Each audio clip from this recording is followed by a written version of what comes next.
All right, ready to dive into something new.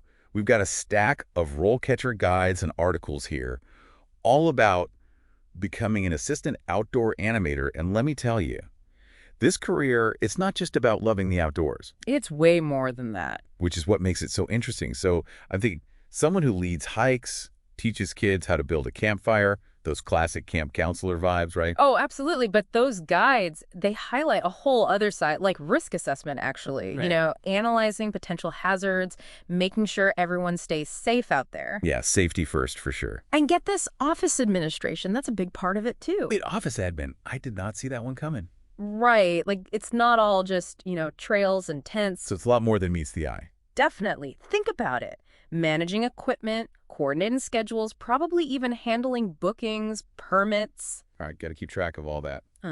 Someone's got to wrangle those spreadsheets. Speaking of organization, one thing that really stood out to me from these RoleCatcher guides was the career progression. Like, it's not just a one and done kind of deal. You can actually climb the ladder from assistant animator all the way up to senior animator. So there's a clear path for growth. I like that. Yeah, definitely. It's great for someone who's, looking to actually build a career in this field. Take the jump from junior to senior animator, for example. Yeah. A junior animator might be assisting with activities, following those predetermined plans, learning the ropes. Right. They're still finding their footing. Exactly. But as they gain that experience and move into a senior role, they start taking on more of that leadership. Instead of just following the plans, they might be designing them. Instead of just assisting, they're leading expeditions, managing a whole team of animators. Wow. Okay, so that's a pretty big jump. It is. They even contribute to, like, the overall strategy of the organization. So they're thinking big picture. Exactly. And, speaking of strategy, there was this really interesting quote from a senior animator in one of the example profiles, and they talked about aligning those outdoor activities with the organization's larger goals. So it's not just about, like, planning a fun hike, it's about making sure that hike also maybe contributes to the organization's mission, whether that's environmental education or youth development. Right. So it's got that extra layer to it. Yeah, it's more than just a fun day out. And that's something that really develops as you climb that career ladder. You start to see the bigger picture. Exactly. Like, imagine you're working for an organization and they're focused on environmental conservation.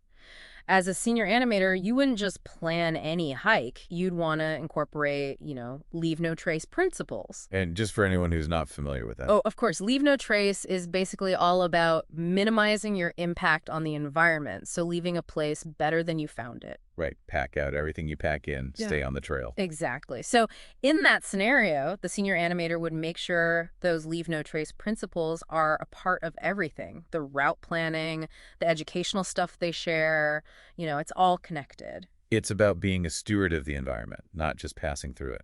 Exactly. And then once you're out on the trail, that's where those on-the-spot risk assessment skills, they really come into play. Like, let's say you're hiking and you get to a stream crossing, but it's, higher than you expected because of a bunch of rain. Yeah, but that could definitely throw a wrench in the plans. Right. So you'd have to assess, okay, how fast is the water flowing? How deep is it? Are there any slippery rocks? That kind of thing. You've got to think on your feet. Exactly.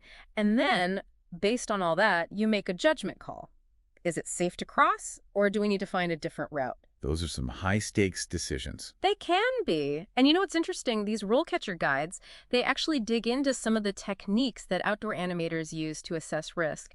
One method they mention is the Environmental Hazards Risk Assessment Matrix. The what now? Yeah, the Environmental Hazards Risk Assessment Matrix. Okay, break that down for me. So basically, it's this tool that helps you figure out the likelihood and, like, the potential severity of different hazards. So you're not just relying on instinct. No. This is more, taking weather conditions, the terrain, the chance of wildlife encounters, and you use this matrix to figure out the overall risk level. So it's a structured way to, like, think through those what-if scenarios. Exactly. Helps you make those tough calls based on a real assessment, not just a gut feeling, Right. It's all about being prepared. Speaking of preparation, one thing that really jumped out at me in these guides was the certifications. They're not just like a nice bonus. Often you need them to actually get the job. They show you're serious, that you've got the skills to back it up. Exactly. We're talking wilderness first aid, CPR, even more specialized ones like, swift water rescue if you're working around water, or avalanche safety.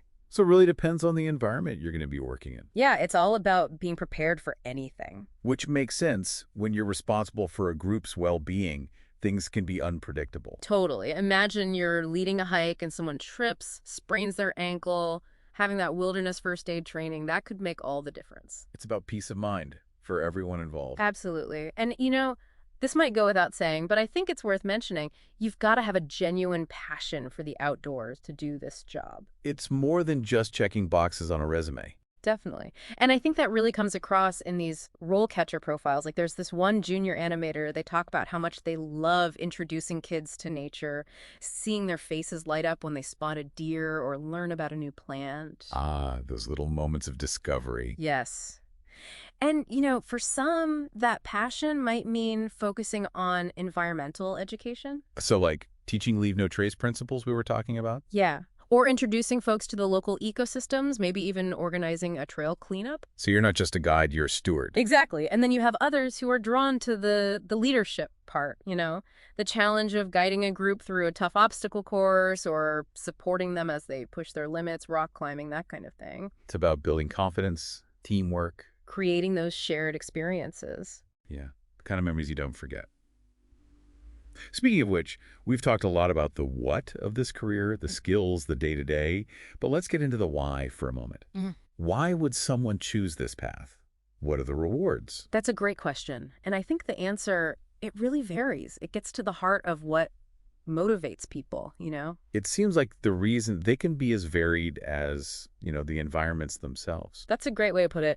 I think for some folks, it's that real deep down desire to connect with nature and then share that passion with other people. Like they get a kick out of introducing people to hiking, camping, kayaking, you name it. Yeah, they want everyone to love it as much as they do. Exactly. And then on the other hand, you've got those who are motivated by the challenge, and the leadership aspect. They love guiding a group through a really rugged trail, seeing them overcome those obstacles. So it's about helping people realize what they're capable of. Absolutely. And, we can't forget the impact this kind of work can have on people's lives. Like, picture this. You're working with a group of kids, and they've never really spent time in nature before. Okay, I'm picturing it. So you introduce them to the woods, teach them how to build a fire, maybe show them how to identify animal tracks. And for some of those kids, that experience, it's life-changing. It opens up a whole new world. Exactly. And who knows, maybe you even inspire someone to pursue a career in like conservation or outdoor education, passing that torch. It's that ripple effect. It really is. And I think these RoleCatcher guides, they do a great job of highlighting those rewards, those moments of connection that make all the effort worth it. Absolutely. Yeah. So as we wrap up our deep dive into, well, the life of an assistant outdoor animator, what's the one thing you hope our listeners take away from all this? For me, the biggest takeaway is that this job, it's so much more than what you see on the surface. It's not just about loving being outside. It's about having a real mix of skills, that passion for sharing it, and a deep understanding of safety and, of course, responsibility. It's about being a guide, a mentor, an educator, and an adventurer, it sounds like, all in one. That's a perfect way to put it. And if that sounds like the kind of path that, speaks to you, go for it. Explore it. You never know where it might lead. Couldn't agree more. And on that note, thanks for joining us for this deep dive into the world of an assistant outdoor animator. We've covered a lot of ground today. From risk assessment and those matrices to the power of nature. We've gone over the challenges, the rewards, and the skills and passions that make this career path so unique. Now it's your turn to get out there and see where your own deep dive leads.